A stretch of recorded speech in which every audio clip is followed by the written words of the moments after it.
Hey guys, welcome to our YouTube channel Study by. So this is the first video. Please help our channel grow.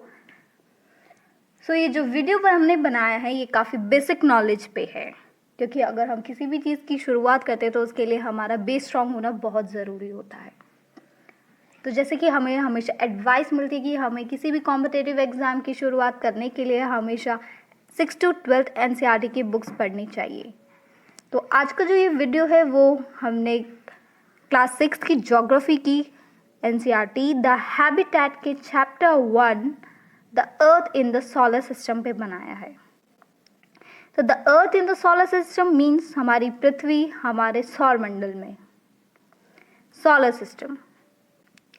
The sun, the 8 planets, their moons and smaller objects such as dwarf planets, comets and meteoroids together make up our solar system.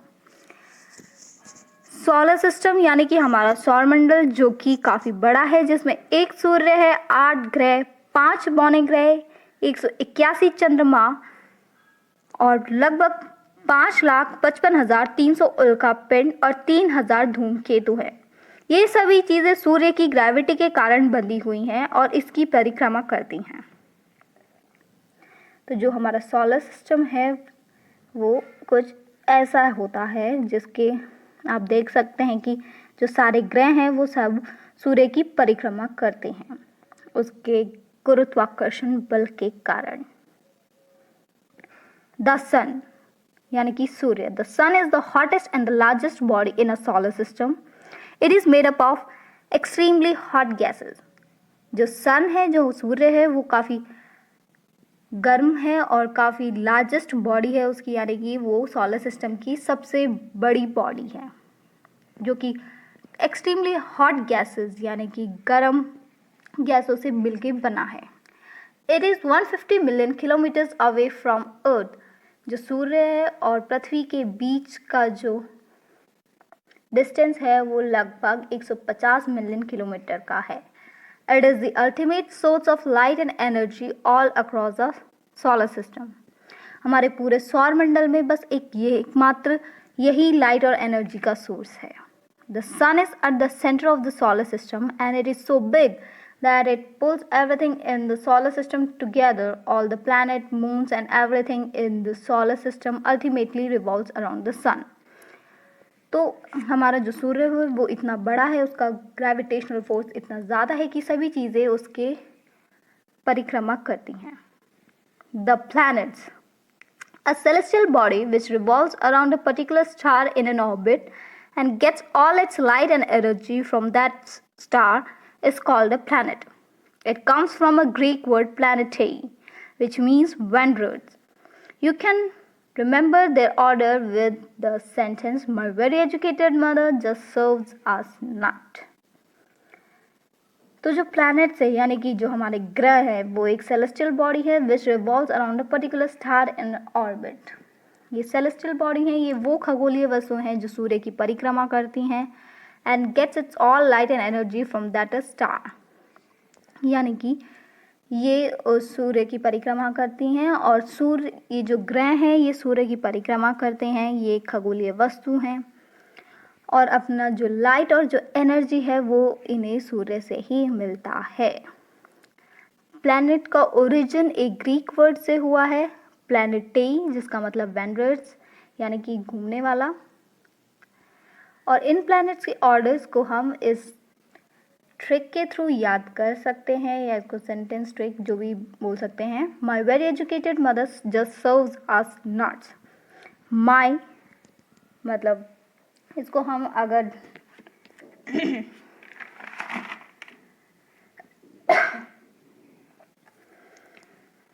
तो ये जो एक छोटी सी trick है सबको याद करने की। माई, M for Mercury, very, V for Venus, E Earth, M mother for Mars, just J for Jupiter, serves S for Saturn, us U for Uranus, nuts N for Neptune. We know of 8 planets in solar system. Mercury, जिसको हम बुध ग्रह कहते हैं, nearest to sun and smallest planet, जो कि सूर्य के सबसे नज़दीक है और सबसे छोटा प्लैनेट भी है। Venus, second planet from the sun. Venus is Earth's twin in size. Venus यानी कि शुक्र ग्रह जो कि पृथ्वी के सबसे नज़दीक है, जिसको हम शाम का तारा और सुबह का तारा कहते हैं। यह सबसे गर्म ग्रह है और ये पृथ्वी की बहन यानी कि उसकी ट्विन सिस्टर कहलाता है।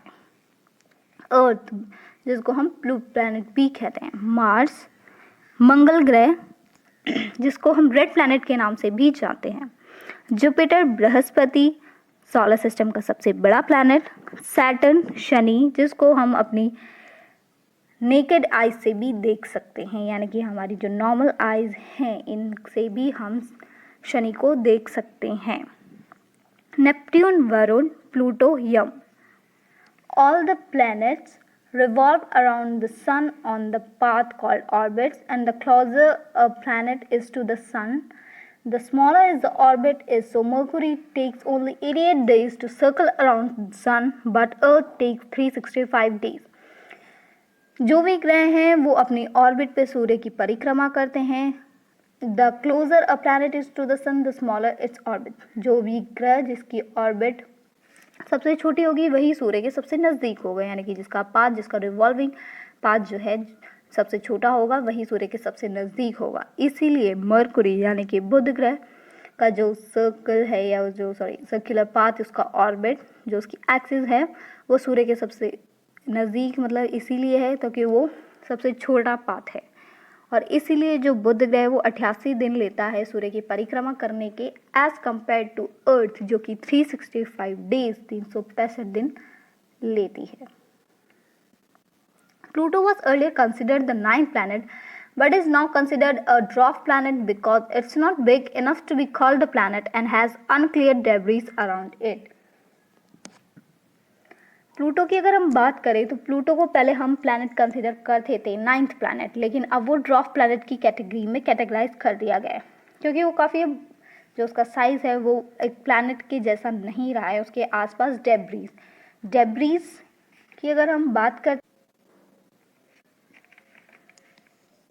तो अगर हम डेब्रीज की बात करते हैं, डेब्रीज बचे हुए टुकड़े या अवशेष जिन्हें कह सकते हैं, तो वो डेब्रीज प्लूटो के आसपास दिखाई देने की वजह से प्लूटो का जो साइज़ है वो और भी छोटा दिखाई देने लगा है। इस वजह से उसको हमने ड्वार्फ प्लैनेट की कैटेगरीज में कैटेगराइज कर दिया है।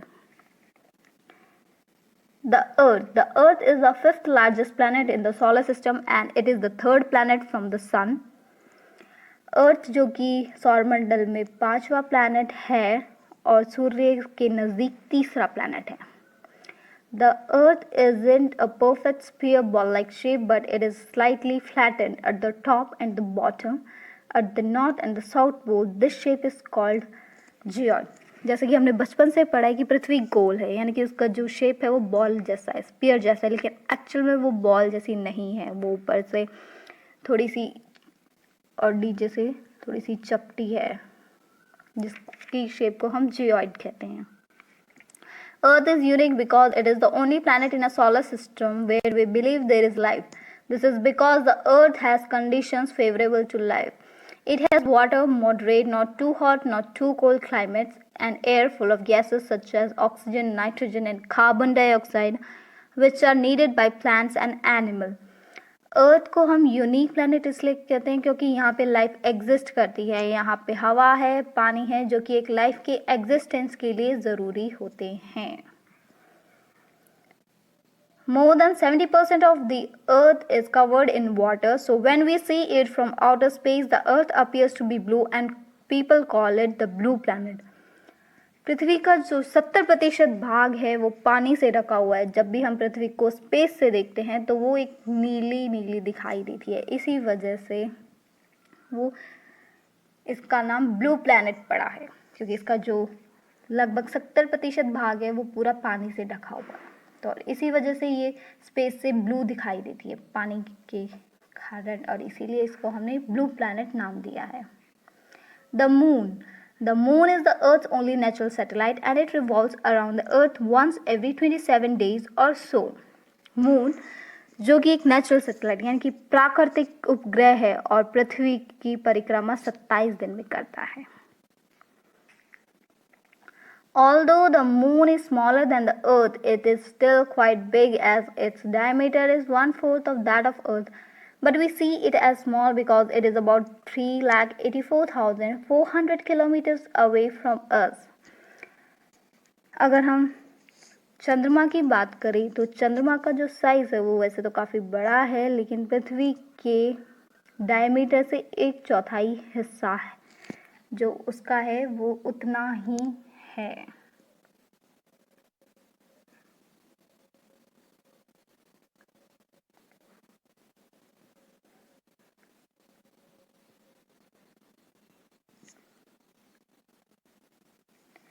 अगर हम चंद्रमा की बात करें तो चंद्रमा वैसे तो पृथ्वी से छोटा है लेकिन काफ़ी बड़ा है, क्योंकि इसका जो डायमीटर है वह पृथ्वी के डायमीटर का सिर्फ 1/4 हिस्सा है। But we see it as small because it is because 3,84,400 kilometres away from us. यानी कि जो पृथ्वी और चंद्रमा के बीच की जो दूरी है वो 3,84,400 किलोमीटर की दूरी है, और इसी कारण वो हमें छोटा दिखाई देता है। The moon has many valleys, mountains, and they cast shadow on the moon which look like dark spots when seen from the earth, but it doesn't have free flowing water or air, so there is no life on the moon. जो हम कहते हैं कि चंद्रमा को जब हम रात में देखते हैं तो उस पर काले धब्बे दिखाई देते हैं, हम कहते हैं कि चांद पे दाग है, लेकिन वो दाग नहीं, एक्चुअल पे चांद पे जो पहाड़ हैं, जो घाटियाँ हैं, वो उनकी जो शेडोज़ है वो रिफ्लेक्ट होती हैं, और बस वही शेडोज़ हमें धब्बे के तौर पे या फिर कहते हैं हम काले दाग के तौर पर दिखाई देती है। एज वी ऑल नो कि मून पे लाइफ एग्जिस्ट नहीं कर सकती, वहाँ पे कोई भी एग्जिस्टेंस नहीं हो सकता, क्योंकि ना वहाँ हवा है और ना ही पानी है, जो बहुत इम्पॉर्टेंट एसेंशियल एलिमेंट्स होते हैं किसी भी लाइफ सर्वाइवल के लिए। एस्ट्रॉइड्स की अगर हम बात करें तो एस्ट्रॉइड्स को हम क्षुद्र ग्रह बोलते हैं, जो कि ग्रहों से बहुत छोटे होते हैं, कुछ इस तरीके से होते हैं। Asteroids are small objects that also circles the sun. They are found between the orbits of Mars and Jupiter, and scientists believe they are pieces of a planet that exploded many years ago. The largest asteroid is Ceres.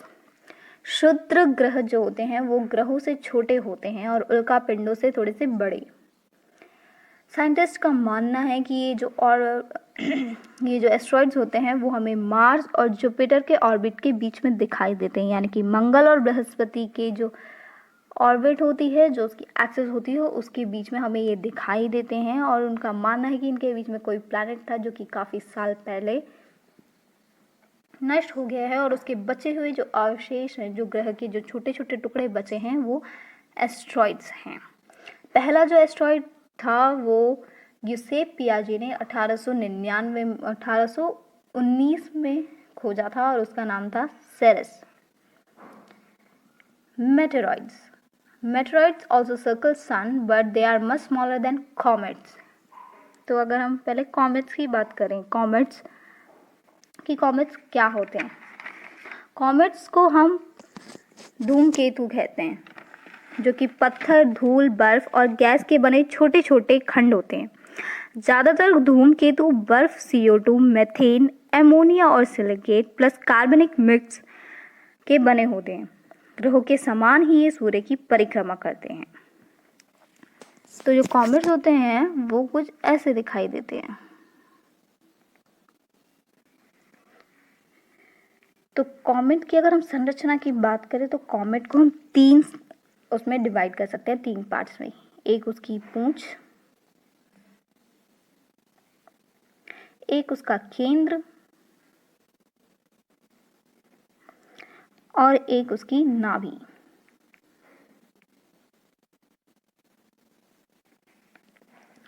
नाभि जो होती है वो पत्थर और बर्फ की बनी होती है, जिसको हम केंद्र कह सकते हैं, और केंद्र नहीं बोलेंगे, इसको हम कोमा कहेंगे।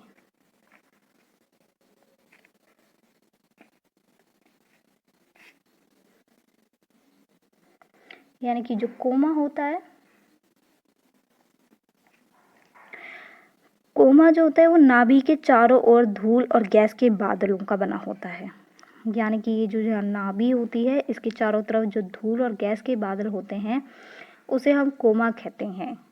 और जो पूंछ है वो ये धूल से ही बनी होती है, धूल और गैस से ही बनी होती है। यानी कि होता ये है, नाभि जो पत्थर और बर्फ की बनी होती है, जो मिड में होती है, जिसको हम नाभि जो होती है वो पत्थर और बर्फ की बनी होती है और उसी को हम केंद्र कहते हैं। और जो नाभि के जो चारों ओर धूल और गैस के जो बादल बनते हैं उनको हम कोमा कहते हैं।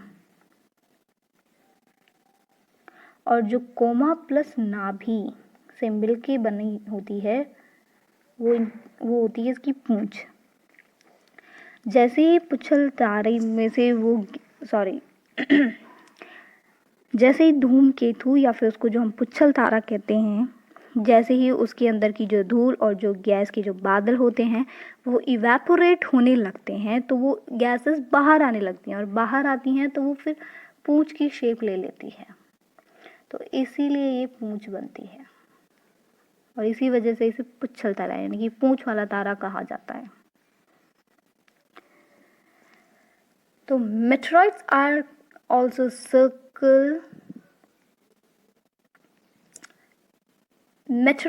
circles the sun but they are much smaller than comets। यानी कि मेट्रॉइड्स जिनको हम उल्का पिंड कहते हैं ये भी सूर्य की परिक्रमा करते हैं, लेकिन ये कॉमेट्स यानी कि धूमकेतु या पुच्छल तारा इनसे छोटा होता है। Sometimes they come close to start and fall. Sometimes they come close to and start falling towards Earth, but they are at such high speed that when they enter the atmosphere of the Earth, there is friction and they begin to burn. We then see them as a meteor shower or falling stars. तो होता ये है कि जब भी आकाश में एक ओर से दूसरी ओर अत्यंत वेग से जाते हुए अथवा पृथ्वी पर गिरते हुए पिंड को हम उल्का पिंड कहते हैं।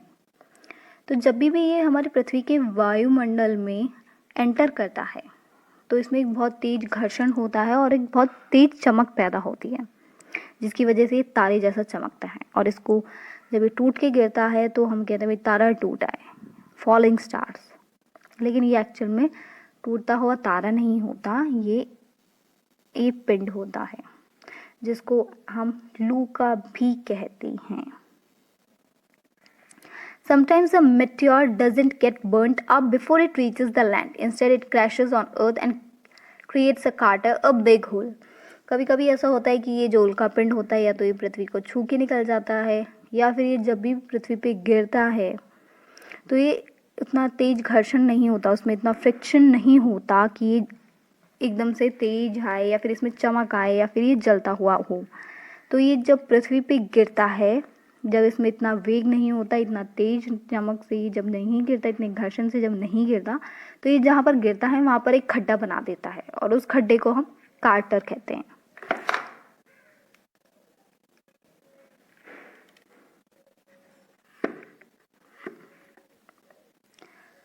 तो now let's start with the terms. Galaxy. A galaxy is a collection of innumerable stars. A solar system is in the Milky Way galaxy on a clear and steady band. Night we can see the Milky Way galaxy as broad glowing band of soft whitish light. तो अगर हम Galaxy की बात करें यानी कि आकाशगंगा जो कि सौरमंडल में स्थित है, जो कि तारों, ग्रह और उपग्रहों का समूह है। हमारी जो गैलेक्सी है उसका नाम है, यानी कि जो हमारा सौरमंडल है उस जिस गैलेक्सी में है उसका नाम है मिल्की वे गैलेक्सी। तो जैसे कि आप ये मिल्की वे गैलेक्सी देख सकते हैं, ये एक भंवर जैसी है और ये जो ये कैसी भंवर जैसी है और ये जो इसके हैं ये इसके आर्म्स कहलाते हैं। यानी कि ये जो आप देख सकते हैं इसके आर्म्स के ये नाम देख सकते हैं आप, जैसे कि carina Sagittarius, Orion arm, central bar और ये सब नॉर्मा आर्म। हमारा जो सूर्य स्थापित है वो ओरियन आर्म में है। और ये जो आप ब्लैक होल देख रहे हैं ये गैलेक्सी के एकदम मिड में है। इस ब्लैक होल के आसपास जो भी धूल और गैस के जो बादल बनते हैं उनमें होता है तारों का निर्माण और वहीं से रोजाना नए तारे निकलते हैं। तो गैलेक्सी यानी कि हमारी जो आकाश गंगा है उसे हम वैसे तो नहीं देख सकते हैं, लेकिन जब आप रात में देखते हैं तो आपको में जब देखते हैं तारों भरी जो रात होती है, मतलब बहुत ज़्यादा तारे टिमटिमा रहे होते हैं, जब आप देखते हैं कि सफ़ेद सी चमक होती है, वो एक्चुअल में वो जो चमक होती है वो मिल्की वे गैलेक्सी की होती है। Universe. The universe is the largest unit in which we live. It is a collection of galaxies. There is only one universe and everything that exists in the universe itself. Universe यानी कि जो हमारा ब्रह्मांड वो काफ़ी सारी galaxies से मिलके बना है। काफ़ी गैलेक्सीज जो कि तारे, ग्रह, उपग्रह इन सब से मिलके बनी है। यानी कि हमारा जो ब्रह्मांड है वो सिर्फ एक ही ब्रह्मांड है और वो नेचुरली एग्जिस्ट हुआ है। उसका कोई सोर्स नहीं है, कोई ओरिजिन नहीं है, वो प्राकृतिक ही बना है। और वो काफ़ी सारी गैलेक्सीज, मिल्की वे जैसी काफ़ी ही सारी हज़ारों मिलियंस ऑफ गैलेक्सीज से मिलके ही हमारा एक ब्रह्मांड बना है। Orbit, the particular and definite elliptical path in which a planet or a satellite always remains is called orbit of the planet. तो जैसा कि आप ये देख सकते हैं इसका डायग्राम, ऑर्बिट एक कर्व्ड पाथ होता है या फिर एक एरिया होता है जहाँ पे प्लैनेट्स रिवॉल्व करते हैं। यानी कि सूर्य की जिस एरिया या जिस पाथ पे वो रिवॉल्व करते हैं वो उनका ऑर्बिट कहलाता है। Satellites, a celestial body which revolves around a planet in particular orbit is called satellite. The moon is the Earth's natural satellite. Satellites को अगर हम कहें तो यानी कि उपग्रह, जो कि खगोलीय वस्तु है जो ग्रहों की परिक्रमा करते हैं ऑर्बिटिंग में, यानी उसी पर्टिकुलर पाथ में। The moon is the earth's natural satellite. तो अगर कोई एक प्राकृतिक सैटेलाइट है इस पूरे सौरमंडल में तो वो है सिर्फ और सिर्फ चंद्रमा। बाकी की जो सैटेलाइट्स है वो आर्टिफिशियल सैटेलाइट्स है, ह्यूमन मेड सैटेलाइट्स है, जो कि हमारे टेलीकम्युनिकेशन और इन सब चीज़ों के लिए काम में आती हैं। Celestial body, an object in the universe is said to be celestial body, example sun, moon, stars, earth, etc. celestial bodies यानी कि खगोलीय वस्तु ये ब्रह्मांड में प्राकृतिक रूप से पाई जाती हैं, जैसे कि उपग्रह, तारे, ग्रह, galaxies etcetera. Star, a celestial body that is characterized by being very hot and big and made up of gases is a star. कोई भी खगोलीय वस्तु जो कि काफ़ी बड़ी और बाकी काफ़ी गर्म है, जो कि काफ़ी हॉट गैसेस से बनी है, उसको हम स्टार कहते हैं। A star has its own light heat. Stars such as sun are very big and very hot, but they look small because they are very far. जो सूर्य है वो भी एक स्टार है क्योंकि वो भी एक खगोलीय वस्तु है जो कि काफ़ी हॉट गैसेस से मिलके बनी है और उसकी खुद की हीट है, खुद की लाइट है। यानी कि स्टार्स की खुद की हीट और खुद की लाइट होती है जिसकी वजह से वो रिफ्लेक्ट करते हैं। प्लैनेट्स की खुद की हीट और लाइट नहीं होती, वो जिस स्टार के पीछे रिवॉल्व करते हैं या जिस स्टार की वो परिक्रमा करते हैं उसी की हीट और लाइट की वजह से वो रिफ्लेक्ट होते हैं। तो जैसे कि हमारा जो सूर्य है जो कि एक स्टार है जिसकी खुद की हीट है, जो खुद की लाइट है, जो कि काफ़ी हॉट गैसेस से बना है, और बाकी जो ग्रह हैं जो उसकी परिक्रमा करते हैं वो इसी वजह से चमकते हैं, वो सूर्य की हीट और लाइट की वजह से ही उनका रिफ्लेक्शन आता है। Constellation, group of stars that are visible in definite pattern are called constellation. Constellation यानी तारों का समूह हुआ जो हम रात में देखते हैं, जो हमें रात में दिखाई देते हैं। काफ़ी सारे तारों का झुरमुट होता है, काफ़ी सारे पैटर्न्स बने होते हैं, काफ़ी सारी आकृतियाँ जिन्हें बनी होती हैं, उनको हम कॉन्स्टलेशन कहते हैं, यानी तारामंडल, तारों का समूह। इसके कुछ एग्जाम्पल है स्मॉल बियर यानी कि Saptarishi, Ursa Major, the big bear, some well known constellation. Saptarishi जो कि कुछ इस तरीके की आकृति आपको रात में दिखाई देती है तारों की। कहते हैं कि जो सप्तऋषि है वेदों के काल में कहा जाता है कि ये 7 ऋषियों के नाम पे इनका नाम पड़ा है। ये सप्तऋषि एक्चुअल में कोई 7 ऋषि हैं। खैर हमें इतना डीप में कोई जाने की ज़रूरत नहीं है, हमारे लिए तो इतना ही काफ़ी है कि जो सप्तऋषि है वो कॉन्स्टलेशन है, यानी कि वो एक तारामंडल है या तारों का समूह है जो कुछ इसकी आकृति कुछ इस प्रकार दिखाई देती है। और इसी के उत्तर में हमें दिखता है पोल स्टार यानी कि ध्रुव तारा। The pole star is known to retain same position every night in the sky. It is also called North Star since it helps people knowing north direction. People traveling at sea look at the star to know their direction. ध्रुव तारा जो कि हमेशा उत्तर में उगता है, जिसको हम उत्तर का तारा कहते हैं, ये हमेशा एक ही जगह चमकता है या फिर बहुत चमकदार होता है और एक ही जगह दिखाई देता है। जब भी हम देखते हैं कभी टेलीस्कोप से अगर हो तो देखना कि बाकी जो तारे होते हैं वो रिवॉल्व करते रहते हैं यानी घूमते रहते हैं, लेकिन जो ध्रुव तारा है वो तो एक ही जगह स्थिर रहता है, वो एक ही जगह होता है, वो रिवॉल्व नहीं करता और उसमें काफ़ी चमक होती है। इसलिए जो पहले के जो टाइम थे, अर्लियर जो टाइम्स थे, उसमें ध्रुव तारे को हम डायरेक्शन के लिए इस्तेमाल किया करते थे। उसे हम डायरेक्शन आइडेंटिफाई कर सकते थे कि हाँ भाई ध्रुव तारा है, उत्तर में होगा तो ये उत्तर डायरेक्शन है।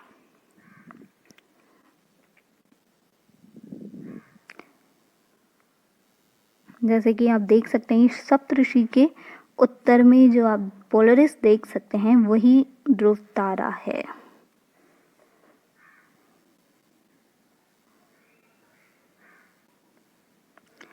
Full moon night, a night when moon is visible from earth as its full sphere. It occurs once in a month. New moon night, the 15th night after the full moon night when the moon is not visible in night sky. Full moon night यानी कि पूर्णिमा और new moon night मतलब अमावस्या।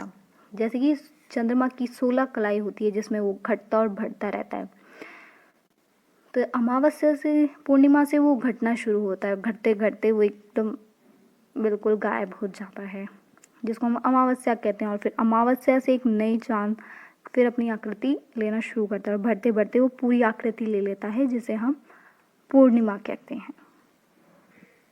Inner planets, the planets that orbit around the sun between the sun and the asteroid belt, that are close to sun, these are Mercury, Venus, Earth, Mars. Outer planets, the planets that orbit the sun beyond the asteroid belt, that is they are very far from the sun, these are Jupiter, Saturn, Uranus, Neptune. तो जैसा कि आप देख सकते हैं inner planets और outer planets.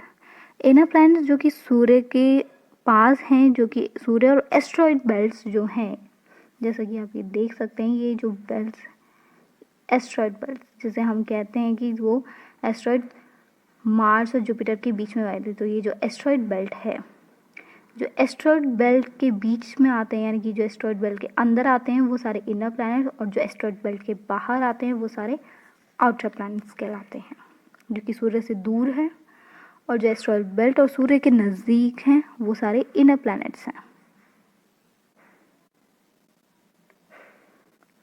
Dwarf planet, a round object in the space that goes around the sun but is not as large as a planet and does not clear other objects from its path.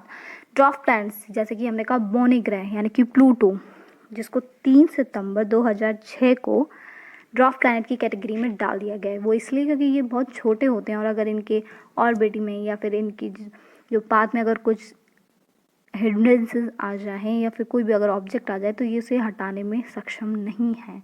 इस वजह से फिर ये जो इनके आसपास है वो मलबा इकट्ठा हो जाता है और इसी वजह से प्लूटो के आसपास भी काफ़ी सारी डेब्रिस इकट्ठी हो गई हैं और फिर उसका जो आकार है वो घटता चला गया और वो बहुत छोटा हो गया है और इसी वजह से उसे हमने ड्वार्फ प्लैनेट की कैटेगरीज में डाला है। यानी कि बोनी ग्रह जो एक्चुअल में होते तो ग्रह हैं लेकिन ग्रहों से बहुत छोटे होते हैं। Poles, the two places that are diametrically opposite to each other and which lie on the axis about which a spherical rotate. तो जैसे आप देख सकते हैं पोल, पृथ्वी 2 पोल्स पे घूमती है, एक नॉर्थ सेलेस्टियल और एक साउथ सेलेस्टियल। यानी कि पृथ्वी के 2 पोल हैं, एक नॉर्थ पोल और एक साउथ पोल। पोल्स जिनको आप ध्रुव कहते हैं, ये वे बिंदु होते हैं जहाँ पर पृथ्वी की धुरी घूमती है, यानी पृथ्वी अपनी एक्सिस पे घूमती है। Geoid. The shape of the earth is called geoid. A geoid is the spherical except for the flattering at two places diametrically opposite to each other. तो जैसा कि हमने पहले बात की थी जियोइड जो कि कुछ इस प्रकार की शेप होती है जो एक्चुअल में स्पेयर तो नहीं होती, जो ऊपर से और नीचे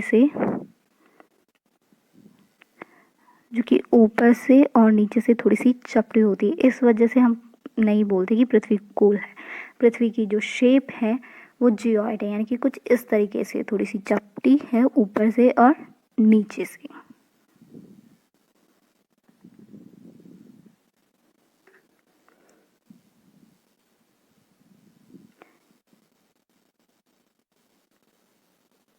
को एंड करते हैं. अगर आपको ये वीडियो पसंद आया हो तो लाइक कीजिए, शेयर कीजिए, फॉलो कीजिए, कमेंट कीजिए and help our channel to grow.